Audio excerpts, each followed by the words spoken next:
Parting wings. So the attacker has come in and they've shoved us, and they landed it. Now, whether you let them land it or they snuck it in on you, we're going to use that momentum, that borrowed force, to be able to land a block coming up in between their hands, separate out their hands. So I'm right there, these two things at the same time. This comes up to check. It's also winding up to be able to do a back knuckle.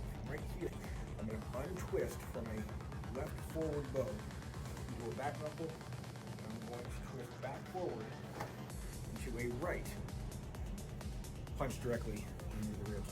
You get a chance to watch this whole video, do it. It's I like it. Kempo karate is kind of loosely related to the art that I teach.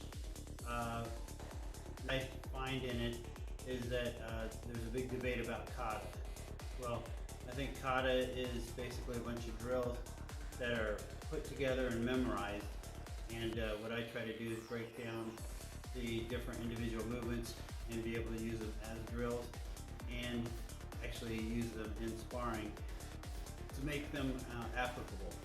But I noticed that Kempo karate is the movements, like in the one that he's doing in this video where he's going here, you know, coming across and doing several movements.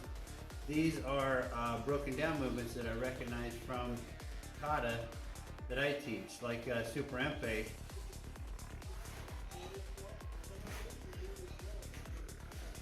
You know, when you start here, you go, you know, and then you're doing some different movements there.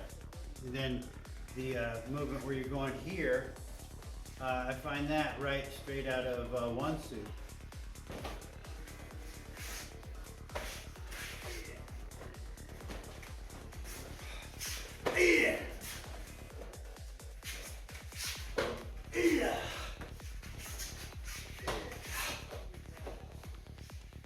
Where you go here, and you're going across here,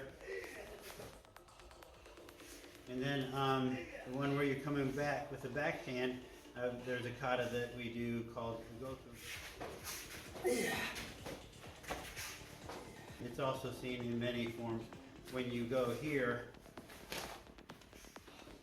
you know, you're crossing over. So I see these little bits taken from kata, and I think this drill that he is doing here of the parting hands is an excellent way to incorporate some of the movements that we already do in kata. But it'd be good to learn that so that when you're doing the actual kata, you're actually thinking about what is going on in the form and understanding it. And then you can actually have a partner that will come in this case, shove you, you move away, and then punch down. I also liked how he talked about the punching to the ribs right here. One of the drills I do that is really, it's a boxing drill, but I found it in the kata when I started to learn karate, was where you go here and punch. In boxing, you're gonna drop here and punch. And yeah, I try to dig down a little bit. He's talking about stacking the ribs. I don't have as much focus on trying to actually stack the ribs, but I do notice that when I go here, and when someone sees us boxing and we go underneath and hit, you know, a lot of times they'll think, well, you kind of hit them a little bit, but it's not really worth the risk of trying to move out of the way and hit them. But the thing about getting hit right here is that you're stretched out. There's not that much muscle tissue there.